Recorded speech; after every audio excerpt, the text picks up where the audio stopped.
अगर आप सभी नॉर्सेट के एग्जाम को टारगेट कर रहे हैं और उसी के साथ में बाकी एग्जाम्स के लिए भी तैयारी कर रहे हैं, लेकिन सबके लिए अलग अलग अप्रोच के साथ में तैयारी कर रहे हैं, या अलग अलग प्लान बना रखा है कि मुझे आरएमएल के लिए ऐसे पढ़ना है, उसके बाद नॉर्सेट के लिए ऐसे, एसजीपीजीआई के लिए ऐसे, और बाकी एग्जाम्स के लिए अलग तरह से, तो बेटा आप बहुत बड़ी गलती कर रहे हो। ऐसा मैंने क्यों कहा? ऐसा इसलिए कहा क्योंकि प्रीवियस ईयर में इतने सारे क्वेश्चंस और इतनी क्वेरीज मेरे पास आई हैं, तो मैंने सोचा क्यों ना मैं आप लोगों को एक इसका परफेक्ट सॉल्यूशन दूं। क्वेरीज इतनी भर भर के थी, जिनमें से कुछ 4 एग्जांपल्स मैंने आपके सामने रखे हैं। बहुत सारे बच्चे इसमें से रिलेट कर पाएंगे इन एग्जांपल्स को। जैसे पहली क्वेरी, सिलेक्शन लेने के लिए मैम कितने महीने पढ़ना पड़ता है, कितना टाइम चाहिए मिनिमम और मैक्सिमम तैयारी कंप्लीट करने के लिए। दूसरा, 2 साल से एग्जाम दे रहा हूं पर सिलेक्शन नहीं हो पा रहा है, बार बार 2 नंबर से, 3 नंबर से, 5 नंबर से रह जाता हूं। तीसरी क्वेरी, नॉर्सेट की तैयारी के साथ बाकी एग्जाम्स को कैसे तैयार करूं, क्योंकि अल्टीमेटली सपना तो नर्सिंग ऑफिसर बनने का है, चाहे वो एम्स में हो या एसजीपीजीआई में या आरएमएल में, जो भी हमारे स्टेट के अंदर प्रेजेंट गवर्नमेंट हॉस्पिटल हो।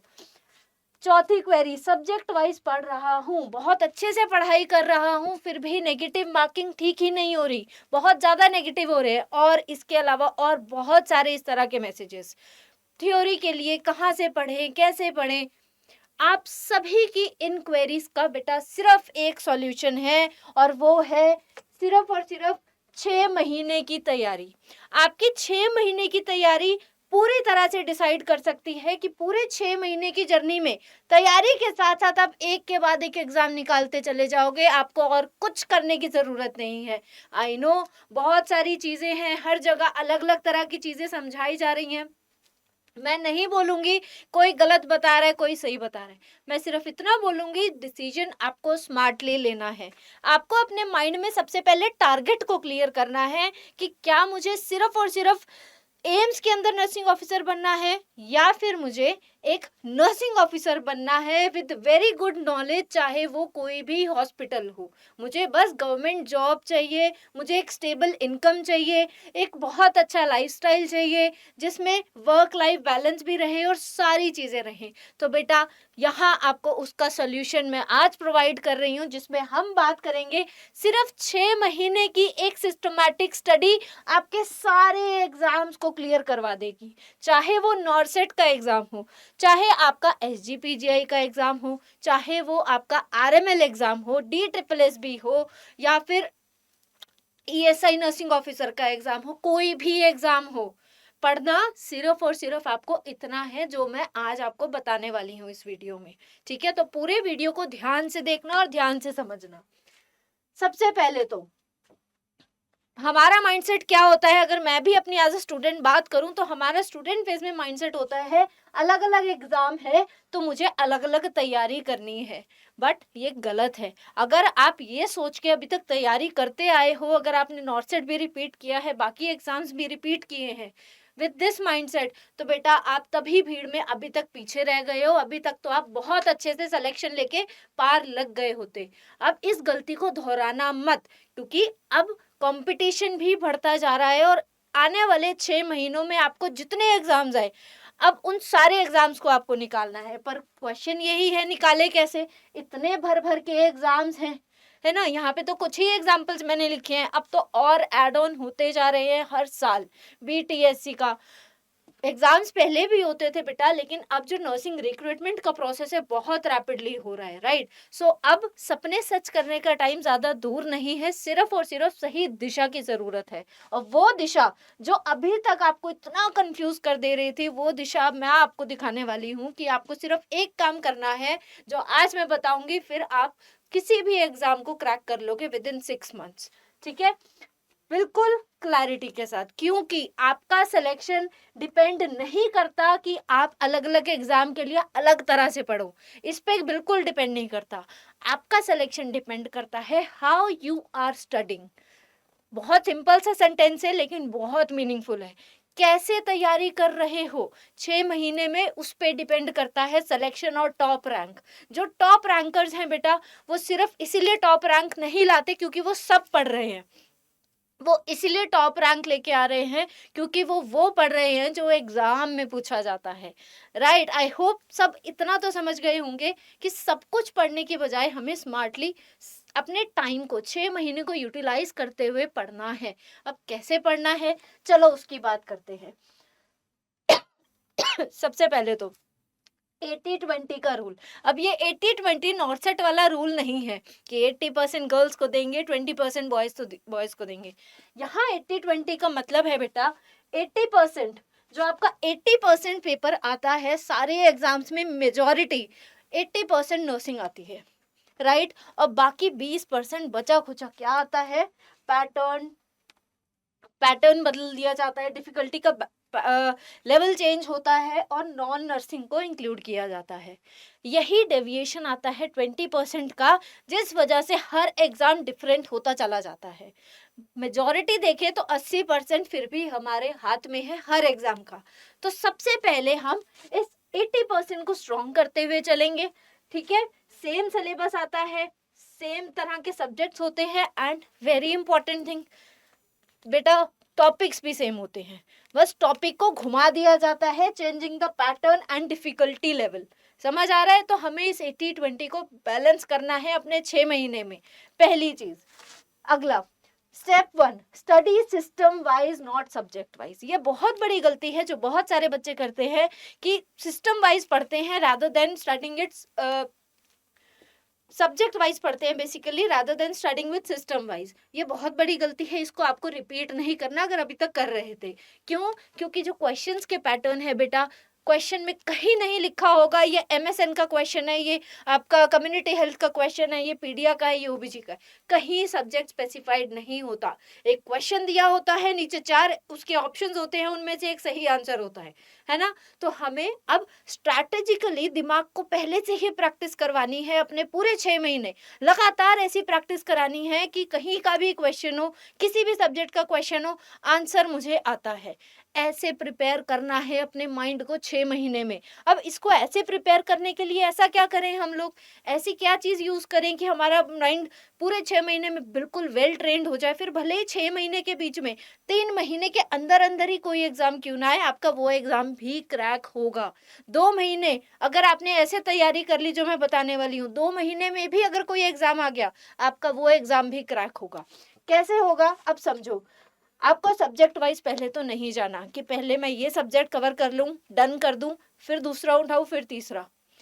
सबसे पहली बात, इसमें टाइम बहुत डिले होगा, ठीक है, बहुत टाइम लग जाएगा और एंड आते आते सिर्फ मेंटल प्रेशर बढ़ेगा क्योंकि सारे सब्जेक्ट कवर नहीं होंगे। Nursing is the toughest degree, ये सब जानते हैं, है ना, सबसे टफेस्ट डिग्री है। और इसमें दिए गए सारे सब्जेक्ट ऑलमोस्ट सेम सब्जेक्ट हैं जो डॉक्टर्स के लेवल के हैं, है ना। और अब तो नर्सिंग की नॉलेज, नर्सिस की नॉलेज आई मस्ट से बहुत इंक्रीज हो गई है ना।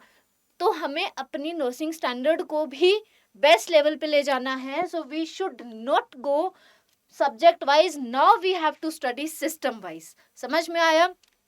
अब ये सिस्टम वाइज भी कैसे करना है, सिस्टम वाइज भी मैंने आपको अपने प्रीवियस वीडियो में भी बताया था। Take one system, study its anatomy, then physiology, then its medical surgical, then pharma, then उसका fundamental of nursing procedures, right. ये अप्रोच रखनी है एग्जाम्पल के लिए।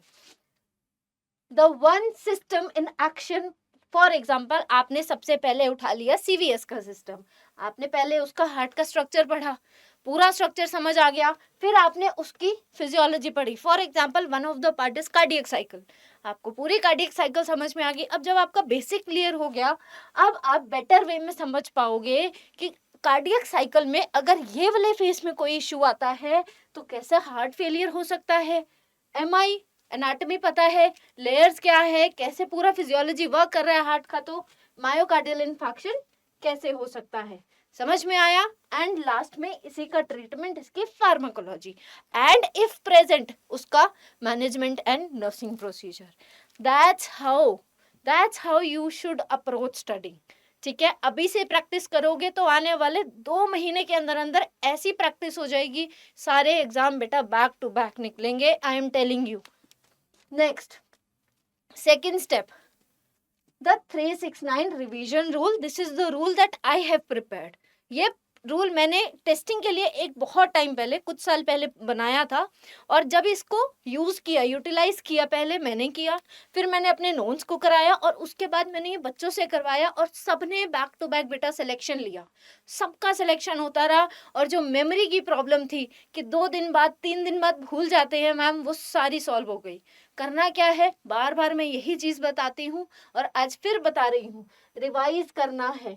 जो भी आपने डे 1 पे पढ़ा, डे 1 से तीसरे दिन तक पढ़ा, तीनों दिन का थर्ड डे आके सारा रिवाइज करना है, ठीक है? नया पढ़ने से पहले फिर सेम रिपीट करना है 6th डे पर और फिर उसको सेम को रिपीट करना है 9th डे पर।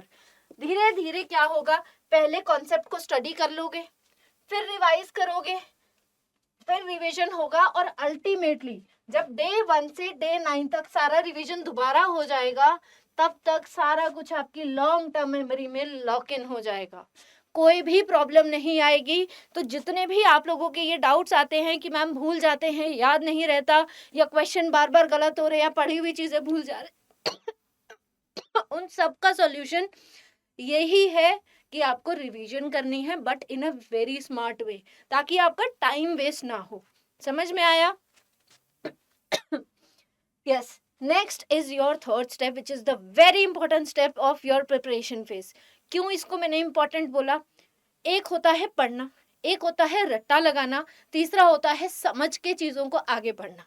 आपको ये तीनों काम नहीं करने। आपको क्या करना है, आपको स्ट्रैटेजाइज करना है। कैसे? पढ़ना तो है, पढ़ने के साथ में उस पढ़ी हुई चीजों को, उस कॉन्सेप्ट को कैसे तोड़ मरोड़ के क्वेश्चन में डालना है कि सही आंसर निकल आए, वो करना है। और वो कब आएगा? जब आप शुरू से ही एमसीक्यू प्रैक्टिस करेंगे। ये भी बहुत सारे क्वेश्चंस मेरे पास आते हैं, क्वेरीज आती हैं कि मैम एमसीक्यू प्रैक्टिस कब से स्टार्ट करना चाहिए, कितनी इतनी थ्योरी पढ़ ली है तो क्या अब एमसीक्यूज प्रैक्टिस स्टार्ट करें?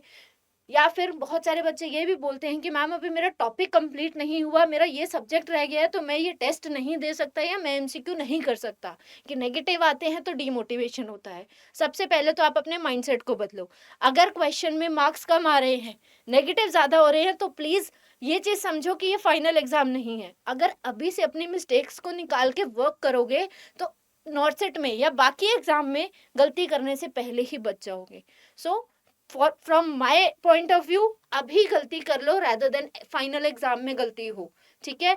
ताकि आप पहले से जान सको कि हाँ भाई मेरा ये टॉपिक वीक है, मुझे इसको ज़्यादा फोकस से पढ़ना है, बार बार गलत हो रहा है, मुझे इसी को पढ़ना है बार बार, ताकि ये स्ट्रांग हो जाए और मेरे एग्जाम में ये गलती ना हो। यही गलती आप लोग करते हो और फिर कहते हो कि मैम बहुत बार दे दिया एग्जाम, कोई एग्जाम नहीं निकल रहा। उस डिप्रेशन से तो बेटर है कि अभी थोड़ा सा डिमोटिवेट हो जाओ और अपनी गलतियों पे वर्क करना स्टार्ट करो। डेली जितने एमसीक्यू प्रैक्टिस कर रहे हो, उन सब एमसीक्यूज को, जो भी गलत हो रहे हैं उनको एनालाइज करो, राइट देम डाउन। सारे रैशनल लिखो अपनी लैंग्वेज में, कोई कॉपी पेस्ट रैशनल नहीं, सारे रैशनल अपनी लैंग्वेज में लिखा करो। चाहे इंग्लिश में लिखो, हिंदी में लिखो, अपनी रीजनल लैंग्वेज में लिखो, but this is the way आप एमसीक्यू प्रैक्टिस करो। इसके अलावा कोई और टेक्निक नहीं है एमसीक्यू प्रैक्टिस की। टेस्ट अटेम्प्ट करो, take a pause of 5 minute, percentage देखने के बाद 5 मिनट का ब्रेक लो, माइंड को रिलैक्स करो, 10 मिनट कर लो ज़्यादा से ज़्यादा। 10 मिनट के बाद चेक करो कौन कौन से क्वेश्चन गलत हुए हैं, कौन से सही हुए हैं, और जो क्वेश्चन डाउटफुल लगे लेकिन बाय चांस सही हो गए रिस्क लेने पर भी, उनको भी लिखो। क्योंकि अगर अभी सही हुआ है बट पता है कि बहुत देर लग गई थी मुझे ये अटेम्प्ट करने में, it means mind is confused in that topic, तो उस टॉपिक को भी लिखो। समझ आया? इसीलिए एमसीक्यू प्रैक्टिस पार्ट बेटा बहुत इंपॉर्टेंट रोल प्ले करता है। अब ये कौन से दिन से स्टार्ट होना चाहिए? ये शुरुआत से ही स्टार्ट हो जाना चाहिए, जब आपने अपनी थ्योरी को पढ़ना स्टार्ट किया। फॉर एग्जाम्पल आज से काउंट कर लो, मई चल रहा है, मई से अगले 6 महीने, पूरे 6 महीने लग के इस तरह से प्रैक्टिस कर लोगे एमसीक्यूज की along with the theory, selection बहुत आराम से होगा और हर एग्जाम में सिलेक्शन होता चला जाएगा। ठीक है? अब अगर एग्जाम स्पेसिफिक की मैं बात करूं, ये स्लाइड मैंने इसीलिए बनाई है ताकि आपको ये समझा सकूं ओवरऑल सारा कुछ एक ही है, थोड़ा थोड़ा ही डिफरेंस होता है, वो भी क्वेश्चन के पैटर्न में। जैसे अगर हम नॉरसेट, एसजीपीजीआई, आरएमएल लखनऊ की बात करें तो वहाँ कॉन्सेप्ट बेस्ड ज़्यादा आता है, क्लिनिकल सिनेरियो क्वेश्चंस आते हैं, और मेन सब्जेक्ट फोकस कौन से होते हैं वहाँ पे? Pharma OBG, paediatrics, MHN, this is OBG, right. So ये सारे आपके सब्जेक्ट होंगे। वहीं अगर बात करें हम CHO काइंड ऑफ एग्जाम्स की, तो CHO जैसे एग्जाम्स में बेटा आता सब कुछ है, लेकिन जो ज्यादातर टॉपिक्स फोकस किए जाते हैं, they are from national health programmes, primary health care, immunisations and community scenarios. अब अगर बाकी एग्जाम में से SSC एग्जाम की बात करूं, जो अभी रिसेंटली ट्रेंड में आया है, इस एग्जाम में बेटा ज्यादा पूछा क्या जाएगा, मिक्स ऑफ नर्सिंग होगा, साथ में रीजनिंग, मैथ्स, GK, और आपको इसकी तैयारी के लिए दिन में कम से कम 2 घंटे अलग से निकालने होंगे नॉन नर्सिंग की प्रैक्टिस के लिए, क्योंकि इसमें जो मेन रोल प्ले करेगा, नर्सिंग तो आप पढ़ ही रहे हो, साथ में नॉन नर्सिंग का मेजर रोल रहने वाला है आपके SSC एग्जाम में। और वहीं अगर मैं बात करूँ DSSB एग्जाम की, ये एग्जाम बहुत टफ भी नहीं आता, बहुत ईजी भी नहीं आता। यहाँ ज़्यादातर मिक्स ऑफ नर्सिंग होती है, GK, रीजनिंग, और इसका जो डिफिकल्टी लेवल होता है मॉडरेट होता है, जैसा मैंने कहा। तो अब अगर ओवरऑल मैं आपको सारे एग्जाम्स की बात बताऊं, सब एग्जाम्स में आपने सिर्फ एक ही चीज ऑब्जर्व की होगी, वो थी वही बात जो मैंने आपको शुरुआत में बताई थी कि 80% आपका मेन रोल रहेगा नर्सिंग के सिलेबस का, और 20% रहेगा एग्जाम का पैटर्न जो बदल रहा है, डिफिकल्टी लेवल जो बदल रहा है, और नॉन नर्सिंग की परसेंटेज जो बदल रही है। ये कुल मिला के 20% है, और 80% बिल्कुल आपके हाथ में है, सिर्फ और सिर्फ सही रास्ते पे चलना है आपको। समझ आया सबको? अब बात करते हैं कि डेली पढ़ें कैसे, जिसके लिए मेरे पास भर भर के मैसेजेस आ चुके हैं। पिछले 2 साल से सबने सिर्फ एक ही चीज़ पे ज़्यादा फोकस किया कि काश हमें एक ऐसा प्लान मिल जाता कि हमें सुबह से रात तक पढ़ाई कैसे करनी है। So here is your plan, और ये सिर्फ एक टेंटेटिव प्लान है। ऑफ कोर्स ये उनके साथ में नहीं मैच करेगा जो वर्किंग है या फिर कॉलेज में पढ़ाई कर रहे हैं, ठीक है। उनके लिए separate video I will prepare, ये उनके लिए है जो पूरी तरह से डेडिकेटेडली पढ़ रहे हैं सिर्फ और सिर्फ नर्सिंग ऑफिसर बनने के लिए। पढ़ बाकी भी रहे हैं जो आप अभी ग्रेजुएशन में हैं या जॉब कर रहे हैं कहीं पे, वो भी पढ़ रहे हैं। मैं ये नहीं बोल रही आप लोग नहीं पढ़ रहे, आप डबल मेहनत कर रहे हैं अपने गोल को पाने के लिए, बट ये टाइम टेबल आपके साथ में मैच नहीं होगा। तो उसके लिए मैं एक अलग डिटेल्ड वीडियो बनाऊंगी कि जॉब के साथ में तैयारी कैसे करें, और अंडर ग्रेजुएट हो, पढ़ाई कर रहे हो, कॉलेज जाते हो, उसके साथ में तैयारी कैसे करें, ठीक है। चलो अब बात करते हैं उन्हीं की वापस से जो सिर्फ टारगेट कर रहे हैं एग्जाम, साथ में ना जॉब कर रहे हैं और ना ही कॉलेज में हैं, ठीक है। मॉर्निंग में ट्राई करना है, अर्ली मॉर्निंग उठ जाओ। ये टाइमिंग मैंने रखा है अपने अकॉर्डिंग, आप इसको चेंज कर सकते हो अपने अकॉर्डिंग, ठीक है। अर्ली मॉर्निंग उठने का ट्राई करना है, फ्रेश स्टार्ट होता है, माइंड बहुत एक्टिव होता है क्योंकि ओवरनाइट ब्रेन को रेस्ट मिला होता है। रात को ट्राई करना, टाइम से सोना है आपको डेली, और अवॉइड करनी है स्क्रीन। सोने से कम 1 घंटा पहले, 1 घंटा पहले ही फ़ोन साइड रख दो। अगर 11 बजे सोने का प्लान है तो 10 बजे ही फ़ोन को दूर कर दो, नहीं तो एंजाइटी ट्रिगर होगी, नींद नहीं आएगी, डोपामिन रिलीज होता जाएगा। That is the same thing जो रील्स में हम करते हैं, ठीक है। 7 से 9 बजे आपका कॉन्सेप्ट सेशन 1 होगा, जहां आप थ्योरी को पढ़ोगे इस अप्रोच के साथ सिस्टम वाइज। फिर लेना है एक छोटा सा ब्रेक, यहाँ मैंने 30 मिनट्स का मैक्सिमम ब्रेक रखा है, इससे ज़्यादा नहीं, इससे कम ज़रूर ले सकते हो। ये मैक्सिमम ड्यूरेशन है, इससे ज़्यादा मत करना, बट इससे कम ही रखना, ठीक है। फिर अगेन वापस से सेशन 2 ले लेना, जो पढ़ रहे हो उसी की फार्मा फंडामेंटल मिक्स कर लेना, ठीक है। देन आफ्टर दैट एक क्विक रिवीजन पूरा मॉर्निंग से अब तक का जितना पढ़ा है। फिर आफ्टरनून में you can add any more subject, 1 more subject add कर सकते हो, but it is completely up to you. अगर बहुत भारी सिस्टम उठा रखा है, if I talk about cardiovascular system, अपने आप में बहुत बड़ा सिस्टम है, तो उसको कंटिन्यू करना, ठीक है। और जब बड़े बड़े सिस्टम कवर हो जाए MSN के, उसके बाद मॉर्निंग का एक सब्जेक्ट और आफ्टरनून का second part of the day का एक सब्जेक्ट, इस तरह से तैयारी को करना, ठीक है। And also don't forget to include non nursing in your daily plan. Daily आपको, फॉर एग्जाम्पल आपने 1 से 2 बजे भी कॉन्सेप्ट सेशन रखा 3, ठीक है। लेट्स राइट हियर ताकि आप समझ जाओ।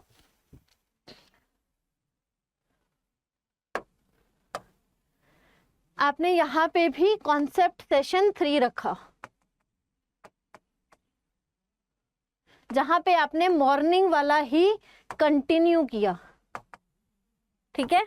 उसके बाद आपको दिन में इसको कंटिन्यू रखना, आप कम से कम शाम के 5 बजे तक कंटिन्यू रखना, 5 बजे तक। 5 बजे से एमसीक्यू करना, और कई बार हो सकता है जल्दी ड्रेन आउट हो जाओ, क्योंकि थ्योरी पढ़ते पढ़ते ब्रेन जल्दी थकता है, ठीक है। तो 3 से 5 बजे एवरेज टाइम रखना कि एमसीक्यू प्रैक्टिस मुझे स्टार्ट कर देना है। नॉन नर्सिंग को भी रखना अपने third part of the day में। ये सेम प्लान फॉलो कर सकते हो जब आपके मेजर सिस्टम कवर हो जाए। 1 बजे सेकेंड सब्जेक्ट, 2 बजे नॉन नर्सिंग। समझ में आ रहा है? तो second part of the day में इनको इंक्लूड करना जब मेजर सिस्टम हो जाएं, जैसे सीवीएस, रेस्पिरेटरी, रिनाल, ये बड़े सिस्टम खत्म करने के बाद, बट उससे पहले उन्हीं को खत्म करना। शाम को revision old topics, then again mixed MCQ practice करने हैं, अपनी गलतियों को एनालाइज करना है, रैशनल्स को लिखना है, एरर नोटबुक प्रिपेयर करनी है, और एक बहुत लाइट रिवीजन करनी है, और अगले दिन का प्लान बनाना है कि अगले दिन मुझे क्या पढ़ना है, और आज के दिन का टारगेट जो जो पढ़ लिया उसको टिक मार्क कर देना है। सेम डेली रिपीट करते रहोगे 1 महीने में प्रैक्टिस हो जाएगी इस शेड्यूल की, और 2 महीने में आपकी थ्योरी में अपने आप बूस्ट आएगा, ये आप खुद नोटिस करेंगे, ठीक है। Yes, the final secret is your error notebook. अब ये लिखने का मतलब सिर्फ ये नहीं है कि आप रिवीजन कर रहे हो या अपने वीक कॉन्सेप्ट्स को स्ट्रॉन्ग कर रहे हो। ये एरर नोटबुक वो डाउट्स कैरी करती है जो टॉपिक्स आपके वीक हैं। तो लास्ट के जो दिन होते हैं एग्ज़ाम से, फॉर एग्जांपल 2 दिन बाद मेरा कोई एग्ज़ाम है, तो इन 2 दिनों में मैं कुछ नहीं पढ़ूंगी, मैं सिर्फ अपने वीक डाउट एरियाज़ को पढ़ लूँगी, मेरा सिलेक्शन पक्का है। इसलिए काम आती है ये error notebook which is the final secret for selection. बहुत काम आती है, और ये एरर नोटबुक सिर्फ आपके पास होनी चाहिए। It should not be shared with anyone. अपनी लैंग्वेज में लिखे हुए नोट्स सिर्फ मुझे समझ में आए ऐसा बनाना है, और किसी से शेयर नहीं करना, ठीक है। लॉग इट, लिखना है, analyse it and kill it. This is what you have to do with all your weak areas and weak points, right. Multiple selection engine सिर्फ यही है। पहला तो सिस्टम वाइज स्टडी करनी है, दूसरा 369 रिवीजन करना है, और तीसरा एमसीक्यू को प्रैक्टिस करना है ज़्यादा से ज़्यादा यूजिंग एरर बुक, जहाँ पे आप अपनी एक मिस्टेक्स की कॉपी अलग से बनाएंगे, ठीक है, which will eventually give you multiple selections within just 6 months। 6 months में सिलेक्शन होगा ही होगा डेफिनेटली, बट अपने प्लान के साथ में स्ट्रिक्ट रहना। एंड अभी आप में से बहुत सारे बच्चे डाउट में होंगे कि मैम ये टाइमिंग तो मिसमैच लग रहा है थोड़ा सा। ये टाइम बेटा सिर्फ एक tentative time for an idea है, ठीक है। आपको अपने अकॉर्डिंग इसका एक प्लान बनाना होगा। वीकली प्लान बनाना, बड़े प्लान मत बनाना। This is my suggestion being your psychology expert also, right. Weekly plan बनाना, बड़े प्लान्स हम ह्यूमंस फॉलो नहीं कर सकते, राइट। सो शॉर्ट प्लान बनाना जो फिजिबल होता है, प्रैक्टिकली पॉसिबल होता है। वीकली प्लान बनाना, और डेली रात को सोने से पहले अगले दिन के टारगेट सेट करके सोना, और डेली सोने से पहले फुल डे का टारगेट टिक कर देना, और अगले दिन का टारगेट सामने बना के सोना, ताकि माइंड प्रिपेयर्ड रहे कि यस मुझे अगले दिन क्या करना है। सेकेंड मोर टिप, पहला पॉइंट तो मैंने बताया, वीकली टारगेट बनाना, मंथली मत बनाना, या उससे ज़्यादा मत बनाना क्योंकि फॉलो नहीं होते। दूसरा इंपॉर्टेंट पॉइंट ये है कि टारगेट भरना नहीं, दिन का टारगेट भर मत लेना, क्योंकि बहुत ज़्यादा टारगेट बना लोगे, रात में चेक करोगे कि ये भी नहीं हुआ, ये भी नहीं हुआ, तो सिर्फ डीमोटिवेशन और होपलेसनेस होगी। दैट आई डोंट वांट कि आपको हो। बहुत पॉजिटिव रहना, काम माइंड होना, और अपने इस प्रिपरेशन को अब शुरू कर देना, क्योंकि यही वो टाइम है बेटा जो आपको सिलेक्शन दिलवा सकता है। सिर्फ 6 महीने सही तरीके से पढ़ लो, सही दिशा में पढ़ लो, और सही चीज़ें पढ़ लो। सिलेक्शन आपके हाथ में है, बहुत दूर नहीं है सिलेक्शन। तो अभी तक जो गलतियां दोहराते आ रहे थे, अब उन गलतियों को दोहराना मत। यहाँ से पढ़ना है, वहाँ से पढ़ना है, कोई फ़र्क नहीं पड़ता। बस आपको सही जगह से पढ़ना है, जहाँ सही पढ़ाई हो रही है और आपको समझ में आ रहा है। आई होप आप सब समझ गए होंगे मैं क्या कहना चाह रही हूँ, राइट। और सिलेक्शन आपका 6 महीने में पक्का है। ऐसा भी हो सकता है कि 1 महीना आपने अगर इस तरह से बिल्कुल स्ट्रिक्टली कंसिस्टेंटली तैयारी रखी, 1 महीने में अगर कोई एग्ज़ाम आया, आपका सिलेक्शन निश्चित है। और जैसे ही सिलेक्शन हो, हमें बताना बिल्कुल मत भूलना। और इस स्ट्रैटेजी में कुछ भी ऐसा लग रहा है जो आपके साथ में अलाइन नहीं हो पा रहा, like if you are working somewhere या फिर आप अंडर ग्रेजुएट हैं, कॉलेज में पढ़ रहे हैं, तो कमेंट करके मुझे ज़रूर बताना, ताकि मैं नेक्स्ट वीडियो बहुत जल्दी आपके लिए ऐसा बना सकूं जो सबके साथ में मैच करे। Till then keep studying, always be positive, all the very best. Thank you so much.